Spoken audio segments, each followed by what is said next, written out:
ಚಂಗೋಡಿ, ಈ ಕಡೆ ಮನೆಗಳ್ಳಿ, ಬಂಡಳ್ಳಿ, ಹಲ್ಗಾಪುರ, ಈ ಕಡೆ ಅವರನ್ನ ಮನೆಯಲ್ಲಿ ಫೋಟೋ ಇಟ್ಕೊಂಡು ಪೂಜೆ ಮಾಡ್ಬೇಕು ಅಂತ ಕೆಲಸ ಮಾಡ್ತಾ ಇದ್ದಾರೆ. ರೋಡ್ ಮಾಡಿದ್ರು, ಹಾಗೆ ಸೇತುವೆ ಮಾಡ್ತಾ ಇದ್ದಾರೆ. ನೋಡಿ, ಬಹಳಷ್ಟು ಖುಷಿ ಆಗ್ತಾ ಇದೆ ಇವ್ರು ಮಾಡ್ತಿರೋಂಥ ಕೆಲಸ. ನಮ್ಮ ಮಂಜುನಾಥ್ ಸಾಹೇಬರು ಇಂಥ ಜನ ಸೇವಕರಿಗೆ ನಾವು ಅವ್ರು ಸಪೋರ್ಟ್ ಮಾಡಬೇಕು. ಬಹಳಷ್ಟು ಖುಷಿ ಆಗ್ತಾ ಇದೆ ಇಂಥ ಕೆಲಸ ಮಾಡೋಕೆ ಅಂತ ಹೇಳ್ಬೋದು.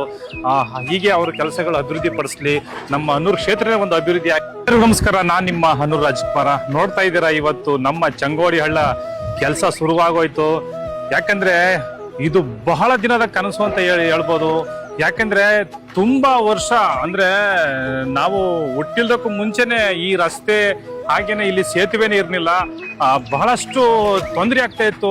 ಯಾಕೆ ಸೇತುವೆ ಆಗಿದೆ ನಮ್ಗೆ ಬಹಳಷ್ಟು ಖುಷಿ. ಯಾಕಂದ್ರೆ ನಾವು ರಾತ್ರಿ ಪೂರ್ತಿ ಬಂದು ನಿಂತ್ಕೊಂಡು ನೋಡ್ತಾ ಇದ್ರೆ ಹಳ್ಳ ಹೆಚ್ಚು ಕಡಿಮೆ ಈ ರೋಡೇ ಮುಚ್ಕೊಂಡು ಹೋಗ್ತಾ ಇತ್ತು. ನಾನ್ ಕಂಡಂಗೆ ಎಷ್ಟು ಜನ ಒತ್ಕೊಂಡು ಹೋಗಿದೆ ಗೊತ್ತಾ? ಕಾರಲ್ಲಿ ಇರೋನೆಲ್ಲ ಒತ್ಕೋಗಿದೆ, ಬೈಕಲ್ಲಿ ಇರೋನೆಲ್ಲ ಒತ್ಕೊಂಡೋಗಿದೆ. ಅಷ್ಟು ಹುಚ್ಚಳ್ಳ ಅಂತ ಹೇಳ್ಬೋದು. ಅಷ್ಟು ಇದರಲ್ಲಿ ಬರ್ತಾ ಇತ್ತು ಹಳ್ಳ. ಅದಕ್ಕೆ ತೆರೆ ಎಳೆದಿದ್ದಾರೆ ನಮ್ಮ ಮಂಜುನಾಥ್ ಸಾಹೇಬ್ರು ಅಂತ ಹೇಳ್ಬೋದು. ಬಹಳಷ್ಟು ಖುಷಿ ಆಯ್ತದೆ ಇವ್ರು ಮಾಡೋಂಥ ಕೆಲಸ, ಇವ್ರು ಮಾಡೋಂಥ ಕಾಯಕ. ಮಲೆಮಹದೇಶ್ವರ ಸ್ವಾಮಿ ಬೆಟ್ಟಳ್ಳಿ ಮಾರಮ್ಮ ತಾಯಿ ಅವರು ಸದಾ ಹೀಗೆ ಅವ್ರ ಕೆಲಸಗಳೆಲ್ಲ ಮಾಡ್ಲಿ ಅಂತ ನಾನು ಕೇಳ್ಕೊತೀನಿ. ಬಂಡಳ್ಳಿ ಮತ್ತೆ ಸ್ಯಾಗ್ಯ ಮುಖ್ಯ ರಸ್ತೆಯಲ್ಲಿ ಈ ಕಡೆ ಬಹಳಷ್ಟು ಊರುಗಳಿದೆ, ನೀವು ನೋಡ್ತಾ ಇರ್ಬೋದು. ನಮ್ಮ ಹನೂರು ಕ್ಷೇತ್ರನೇ ಒಂದು ಅಭಿವೃದ್ಧಿ ಆಗ್ಲಿ ಅಂತ ನಾನು ಹೇಳ್ತಾ, ನಮ್ಮ ಚಂಗೋಡಿ ಈ ಸೇತುವೆ ಆಗೋದು ಬಹಳಷ್ಟು ಖುಷಿ ಆಗ್ತಾ ಇದೆ ಅಂತ ನಾನು ಹೇಳಕ್ ಇಷ್ಟಪಡ್ತೀನಿ. ಎಲ್ಲರಿಗೂ ಒಳ್ಳೇದಾಗಲಿ. ನಾನ್ ನಿಮ್ಮ ಹನೂರು ರಾಜ್ಕುಮಾರ.